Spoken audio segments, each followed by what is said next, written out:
Taib, bismillahirrahmanirrahim. Assalamualaikum warahmatullahi wabarakatuh. Alhamdulillahi rabbil alamin. Wabihi nasta'in ala umurid dunya waddin.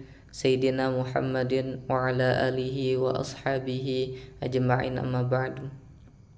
Alhamdulillah atas segala nikmat dan karunia-Nya Allah subhanahu wa ta'ala yang dilimpahkan kepada kita semua. Salawat serta salam juga kita panjatkan kepada Nabi Muhammad sallallahu alaihi wasallam, suri toladan kita yang semoga kelak nanti di yaumul akhir kita bisa berjumpa dengan beliau dan mendapatkan syafaat di yaumul akhir nanti, amin ya rabbal alamin.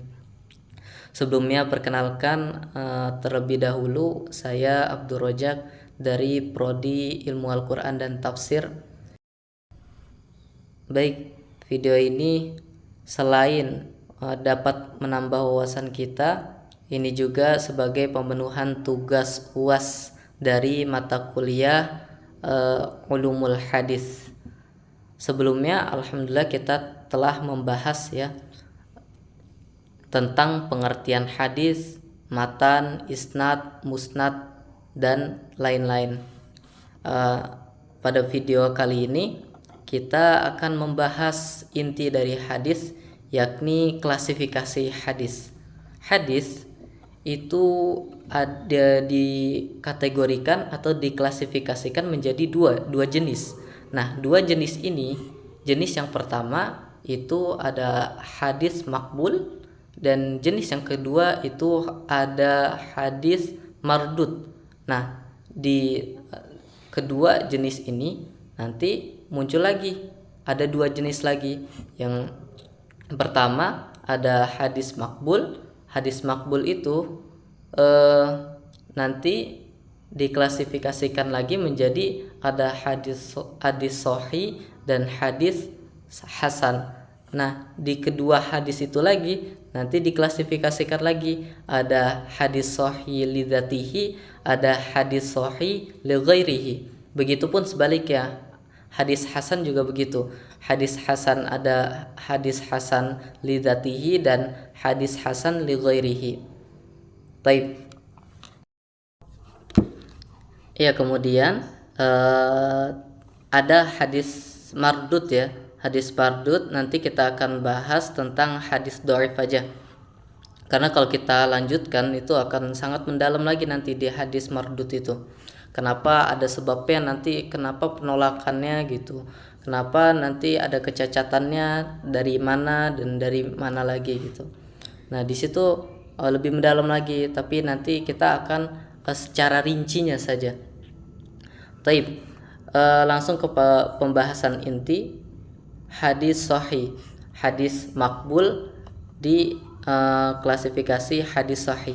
Hadis sahih itu adalah hadis yang sanadnya kuat, sanadnya bersambung, perawinya adil, memiliki hafalan yang kuat, tidak terdapat syadz dan tidak adanya ilah. Jadi hadis sahih itu adalah hadis yang harus memiliki 5 kriteria atau 5 syarat. Tadi yang telah kita sebutkan. Yang pertama itu ittisalus sanad. Sanad itu harus bersambung. Maksudnya gimana? Jadi antara perawi satu dengan perawi yang lainnya itu memiliki hubungan antara guru sama murid. Jadi dia benar-benar bertemu dengan langsung. Dia mentalaki hadis secara langsung. Nah, itu yang harus diperhatikan, itu yang harus dimiliki dalam syarat hadis sahih. Pertama tadi ittisalus sanad, dan yang kedua adalah adalatur rawi. Yang kedua itu perawinya harus adil. Adil di sini maksudnya adalah perawinya tersebut bukan seorang yang fasik, bukan juga seorang yang sering berbuat dosa, sering yang melakukan kemaksiatan, baik itu dosa kecil maupun dosa besar. Kemudian yang ketiga adalah dobit. Dobit itu kuat hafalannya. Jadi selain perawi tersebut itu bertemu langsung dengan guru kemudian mentalaki, perawi tersebut juga harus memiliki ingatan yang kuat.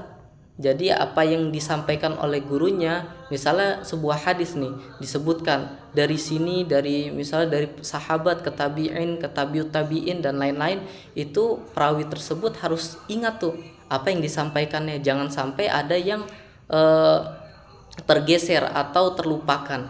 Kalau misalnya diantara hadis tersebut ada yang terlupakan, misal dari matannya atau sanad ya, maka hadis tersebut turun derajatnya. Nah, nanti akan kita bahas lagi.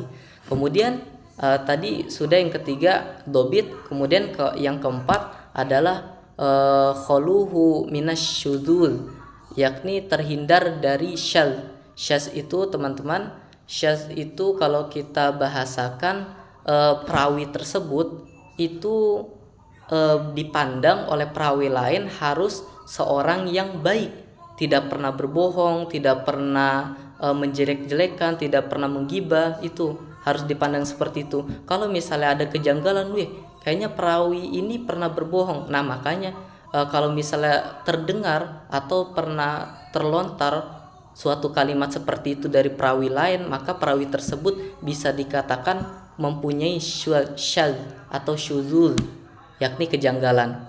Nah, di sini nih, di syarat yang ini, pernah suatu ketika Imam Bukhari menyeleksi sebuah hadis. Hadis tersebut perawinya itu sangat jauh, tapi Imam Bukhari meniatkan ingin berjumpa dengan perawi tersebut. Sampai pada akhirnya dia menjumpai perawi tersebut. Perawi tersebut terlihat sedang memberi makan ayam atau bebek lah. Nah, memberi makan bebek tersebut bukan dengan pakan, tapi dia sengaja kayak membohong-bohongin, ker gitu. Nah, Imam Bukhari memandang hal tersebut adalah hal yang seharusnya tidak boleh dilakukan oleh seorang perawi. Kenapa? Kalau misalnya dalam logika Imam Bukhari, perawi itu kan harus perawi itu kan nanti akan mengemban amanah, akan menyampaikan suatu hadis kepada seluruh kaum muslimin. Bagaimana kalau misalnya dia itu pernah berbohong kepada hewan, maka itu bisa dipertanyakan tuh. Dia aja pernah berbohong ke hewan, bisa jadi nanti ke depannya dia bisa berbohong kepada kaum muslimin. Nah, oleh karena itu di keempat ini juga mempunyai faktor terpenting dalam sebuah syarat hadis. Kemudian yang kelima adalah khuluhu minal illah, terhindar dari kecacatan atau illah. Kecacatan di sini maksudnya dari sanatnya. Jadi sanatnya benar-benar harus tersambung, tidak ada yang antara kualitas perawi satu dengan perawi lain itu harus benar-benar setara. Kalau ada yang turun derajatnya, misalnya dia mempunyai kejanggalan, nah itu termasuk illah juga tuh, maka nanti derajat hadis tersebut menjadi turun. Nah, kemudian dari pembahasan hadis sahih itu kan tadi kita sebutkan bahwasannya hadis sahih terbagi menjadi dua, hadis sahih li dzatihi dan hadis sahih li ghairihi. Hadis sahih li ghairihi hadis sahih li dzatihi adalah hadis yang memenuhi 5 kriteria syarat tadi yang kita sebutkan. Apa tadi? Pertamanya ittisalus sanad, terus adalah rawi, perawinya harus adil, kemudian dobit, kemudian kholuhu minasyudzuz, kemudian yang kelima adalah kholuhu minal illah. Nah, kalau kelima kriteria tersebut, kelima syarat tersebut itu terpenuhi, maka hadis tersebut bisa dikatakan sebagai hadis sahih li dzatihi. Jadi secara zatnya emang sudah termasuk hadis sahih. Kemudian ada yang kedua, yakni hadis sahih li ghairihi. Sebenarnya teman-teman, hadis sahih li ghairihi itu adalah hadis hasan. Hadis hasan yang naik peringkatnya atau derajatnya menjadi hadis sahih. Tapi hadis sahih li ghairihi ini derajatnya itu masih di bawah hadis sahih li dzatihi. Karena kita tahu itu hadis sahih li ghairihi itu dari hadis hasan. Hadis hasan yang mempunyai pendukung lainnya. Misalnya ada sebuah hadis seperti ini, terus kita menemukan hadis lagi yang lafaznya maknanya sama dengan hadis hasan ini, maka semakin banyak hadis hasan itu terkumpul satu makna, maka hadis tersebut bisa dinaikkan derajatnya menjadi hadis sahih li ghairihi. Baik. Kemudian kita masuk kepada pembahasan hadis makbul di hadis hasan ya.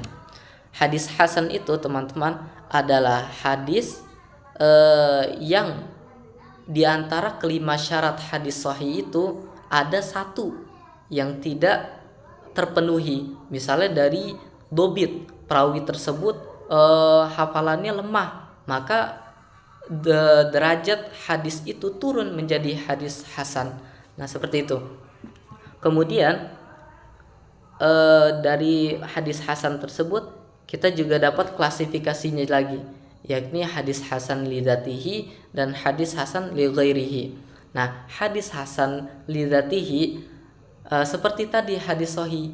Kalau hadis sahih itu kan tadi 5 syarat kriteria hadis itu harus terpenuhi. Nah, kalau hadis hasan itu ada salah satu di antara 5 syarat tersebut yang tidak terpenuhi. Kemudian menjadi terpenuhi keempat-empatnya misalnya. Nah keempat-empat ini maka secara zatnya hadis hasan li dzatihi maka dia termasuk.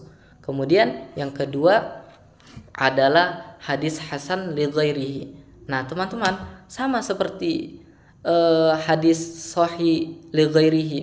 Hadis hasan li ghairihi sebenarnya adalah hadis dhaif. Hadis dhaif yang ada hadis dhaif lainnya satu makna, satu kalimat, satu satu klasifikasi lah misalnya gitu kita bahasakan. Dia ada satu hadis, kemudian ada hadis yang mendukung tentang hadis ini, tentang makna ini. Ada hadis lagi, hadis dhaif lagi yang mendukung lagi, kemudian naiklah derajatnya menjadi hadis hasan li ghairihi. Taib. Itu adalah hadis makbul ya. Hadis makbul tadi kita sudah sebutkan. Kemudian kita lanjut kepada pembahasan hadis mardud. Nah, hadis mardud adalah hadis yang tertolak. Oh iya, tadi kita lupa. Apa sih itu hadis makbul ya tadi ya? Hadis makbul itu adalah hadis yang diterima atau wajib kita amalkan. Jadi ketika kita mengetahui atau kita melihat wah ini hadis sahih nih, ini hadis hasan nih, berarti itu semua termasuk ke dalam hadis makbul, hadis yang harus kita amalkan. Ya, kita masuk pada pembahasan hadis mardud. Hadis mardud merupakan hadis yang ditolak oleh para ulama. Maksudnya apa?